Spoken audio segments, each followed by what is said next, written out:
জাতীয় সক্ষমতার যে বিকাশের সম্ভাবনা সেটাকে খুব পরিকল্পিতভাবে খুব সিস্টেমেটিকভাবে বাধাগ্রস্ত করা হয়েছে এবং প্রচুর পরিমাণে অপ্রয়োজনীয় এবং অবিশ্বাস্য রকমের খরচবহুল মেগা প্রকল্পের বিকাশ আমরা দেখেছি। তো এটা হচ্ছে ১.৫ দশকে আমাদের আওয়ামী লীগের সময় যে বিদেশি বিনিয়োগ হয়েছে সেটার একটা মোটামুটি কমন ক্যারেক্টারিস্টিক। দুর্নীতি, গোপন চুক্তি, অস্বচ্ছতা, কমিশন বাণিজ্য, ঋণের টাকায় অবিশ্বাস্য খরচের প্রকল্প এবং ইচ্ছাকৃতভাবে জাতীয় সক্ষমতাকে বাধাগ্রস্ত করা। আমি জাস্ট কয়েকটা উদাহরণ দিচ্ছি যেগুলো বন্দরের সাথে রিলেটেড, কারণ হচ্ছে যে এই একই ধরনের জিনিসের রিপিটেশন আমরা কিন্তু দেখতে পাচ্ছি।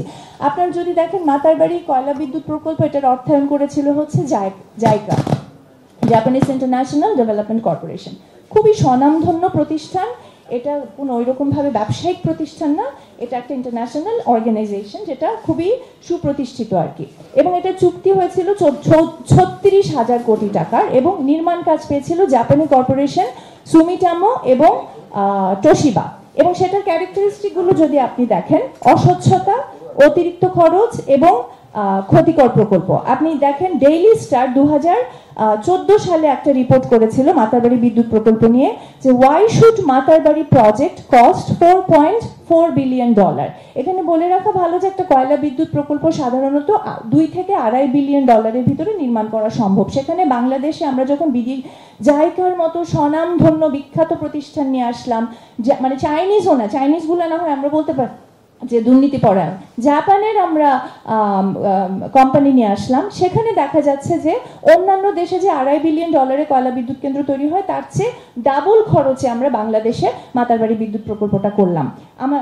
বিজনেস স্ট্যান্ডার্ড 2019-এ একটা আবার রিপোর্ট করেছিল, সেটা হচ্ছে যে Matarbari power doesn't bother to disclose 10,000 crore টাকা কস্ট হাইক, অর্থাৎ হঠাৎ করে একটা সময় 10,000 কোটি টাকা আমরা দেখলাম যে খরচ বাড়িয়ে দেওয়া হলো এবং সেটা নিয়ে কিন্তু কোনো ধরনের জবাবদিহিতার সংস্কৃতি আমরা দেখিনি। আমরা এখন পর্যন্ত জানি না, টিবিএস এর রিপোর্ট হয়েছিল 2019 সালে, এখন পর্যন্ত আমরা এটা জানি না যে কেন মাতারবাড়িতে হঠাৎ করে 10,000 কোটি টাকা বাড়তি খরচ করা হলো। তার মানে দেখেন আমাদের মূল পয়েন্টটা হচ্ছে যে এরকম বিদ্যুৎ প্রকল্প বাংলাদেশের রামপালের ক্ষেত্রেও বলা যাবে, রূপপুর পারমাণবিক বিদ্যুৎ কেন্দ্রের কথা বলা যাবে, পায়রা বিদ্যুৎ কেন্দ্রের কথা বলা যাবে। প্রত্যেকটা বিদ্যুৎ কেন্দ্র অত্যন্ত মানে অবিশ্বাস্য ব্যাপক খরচে করা হয়েছে এবং প্রত্যেকটা বিদ্যুৎ কেন্দ্রের সাথে কিন্তু বিদেশি বিনিয়োগকারী, বিদেশি কোম্পানি, বিদেশি কনসালটেন্ট, বিদেশি কন্ট্রাক্টর সবাই, মানে একটা বড় রকমের বিদেশি চক্র এখানে জড়িত ছিল, যেটার সাথে অবশ্যই একটা লোকাল এজেন্টদের একটা চক্র জড়িত ছিল।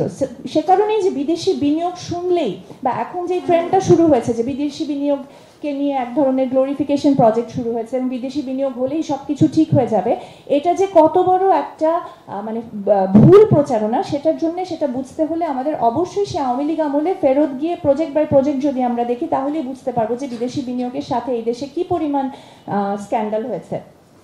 আমরা একটু যদি বাপেক্স হচ্ছে এটার একটা খুব ক্লাসিক বা একটা মানে এপিক এক্সাম্পল যে কিভাবে একটা আমাদের মানে বাপেক্স হচ্ছে আপনারা জানেন বাংলাদেশ পেট্রোলিয়াম এক্সপ্লোরেশন কোম্পানি, এবং কিভাবে একটা জাতীয়ভাবে সক্ষম দক্ষ প্রতিষ্ঠানকে বাদ দিয়ে বাংলাদেশে গত ১.৫ দশকে একের পর এক বিদেশি কোম্পানির হাতে আমাদের গ্যাস গুলো তুলে দেওয়া হয়েছে, সেটা মোটামুটি আমরা সকলেই জানি। প্রচুর আন্দোলনও হয়েছে এটা নিয়ে। অ্যান্টিব্যাকটেরিয়াল অ্যাডিটিভ যুক্ত সেরা ওয়াটার ট্যাঙ্ক বিশুদ্ধ পানিতে ব্যাকটেরিয়া জন্মাতে দেয় না। একটু যদি পড়াশোনা 2012 থেকে 2015 সালের মধ্যে রাশিয়ার রাষ্ট্রীয় কোম্পানি গ্যাসপ্রমকে কোনো ধরনের টেন্ডার ছাড়া বা বিডিং ছাড়া বাংলাদেশে মোট 15টি কূপ খননের অনুমোদন দেওয়া হয়। এবং আপনি যদি খরচের কম্প্যারিজনটা দেখেন যে কিভাবে মানে এই কন্ট্রাক্টগুলো কি ধরনের খরচবহুল ছিল।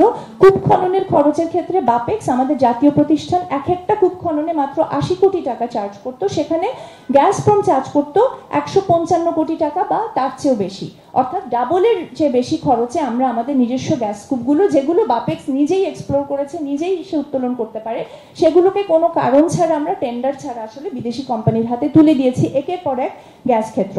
আপনারা যদি এছাড়া বিদেশি কোম্পানি দক্ষ, এটা বলা হয় যে এফিসিয়েন্সি বাড়বে এবং আমাদের চেয়ে নাকি তারা দক্ষ। আমি একটু যদি অনুমতি দেন, আমি এটা আমার একটা 2019 সালে নিজের একটা লেখা আর্টিকেল আমি একটু পড়ে শোনাই দ্রুত। 2012 থেকে 2016 পর্যন্ত গ্যাসপ্রম 10টি কূপ খননের জন্য পেয়েছে 1700 কোটি টাকা। এর মধ্যে সেমুতাং, শাহবাজপুর, তিতাস 21 এবং বেগমগঞ্জ সহ মোট 5টি কূপ থেকে খননের কয়েক মাসের মধ্যে মাত্রাতিরিক্ত পানি ও বালু ওঠায় গ্যাস উত্তোলন বন্ধ হয়ে গেছে। প্রতিটি ক্ষেত্রেই দেখা গেছে অতি নিম্নমানের সিমেন্টিং দিয়ে কূপের নিরাপত্তা বুঝ নির্মাণ করেছে গ্যাসপ্রম, এবং ফলাফল হচ্ছে কাজ বন্ধ, কূপ বন্ধ, টাকার শ্রাদ্ধ। অথচ বাপেক্সের রেকর্ডে ত্রুটিপূর্ণ খননের জন্য গ্যাস কূপ বন্ধ হয়ে যাওয়ার একটিও নজির নেই। কাজে বিদেশি কোম্পানি মানেই হচ্ছে দক্ষ, আর দেশি কোম্পানি মানেই হচ্ছে অপদার্থ, অদক্ষ, এদের দিয়ে কোনো কাজ হয় না। এইটা কাউন্টার করার সবচেয়ে বড় এক্সাম্পল হচ্ছে বাপেক্সের ক্ষেত্রে যে অন্যায়গুলো করা হয়েছে। এছাড়াও আমরা দেখেছি হাজার হাজার লাইন কিলোমিটার সার্ভে করে একের পর এক গ্যাস ক্ষেত্র আবিষ্কার করেছে বাপেক্স, অথচ বাপেক্সকে বেকার বসিয়ে রেখে বাপেক্সের আবিষ্কৃত কূপগুলোই দ্বিগুণের বেশি খরচে তুলে দেওয়া হয়েছে বিদেশি কোম্পানির হাতে। বিদেশিরা খনন করেছে বাপেক্সের দ্বিগুণ খরচে, গ্যাস বিক্রি করেছে বাপেক্সের 3 গুণ দামে। বিদেশিদের ত্রুটিপূর্ণ খননে গ্যাস কূপ নষ্ট হয়েছে, আর শেষ পর্যন্ত সেগুলো মেরামত করার জন্য আবার পুনরায় চুক্তি করা হয়েছে বাপেক্সের সঙ্গেই।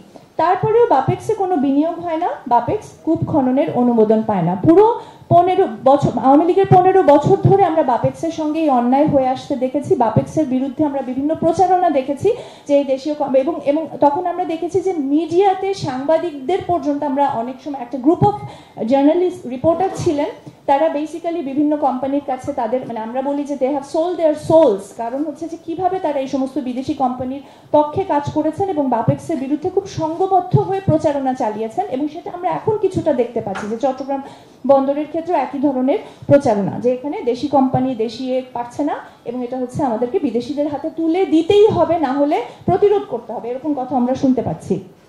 আচ্ছা, আমরা এখন একটু রিলেটেড হচ্ছে পায়রা সমুদ্র বন্দর। আপনারা জানেন যে 2018 সালে যখন পায়রা সমুদ্র বন্দরের কথা নির্মাণ কাজটা শুরু হয়, পায়রা সমুদ্র বন্দরের নির্মাণ কাজ দেওয়া হয়েছিল চায়না হারবার ইঞ্জিনিয়ারিং এবং চায়না স্টেট কনস্ট্রাকশনকে। এটা খরচ হয়ে গেছে অলরেডি 1,54,000 কোটি টাকা। অ্যাবসার্ড, আমাদের টোটাল বাজেটের 6 ভাগের 1 ভাগ হচ্ছে 1,54,000 কোটি টাকা। এবং তখন প্রথম আলো 2018 সালে একটা রিপোর্ট করেছিল যে পায়রা সমুদ্র বন্দর হচ্ছে বিশ্বের সবচেয়ে ব্যয়বহুল প্রকল্প। তারপর সেই পায়রা সমুদ্র বন্দরের ক্ষেত্রে কি হলো? আমরা কিন্তু ওই সময় একই প্রচারণাগুলো দেখেছি যে পায়রা সমুদ্র বন্দর হলে আমাদের সমুদ্রের আমাদের বাণিজ্যের ক্যাপাসিটি বাড়বে, এফিসিয়েন্সি বাড়বে, এবং তারপর এত রফতানি হবে, এত বিদেশি বিনিয়োগ আসবে, এত কন্টেইনার আসবে যে আমাদের দেশ আসলে সিঙ্গাপুর হয়ে যাবে। একই ধাঁচের একই চরিত্রের প্রচারণা আমরা দিনের পর দিন শুনেছি, এবং এই সময় কিন্তু আমরা সেই 2018-19 সালে পায়রা সমুদ্র বন্দরের বিরোধিতা করেছিলাম।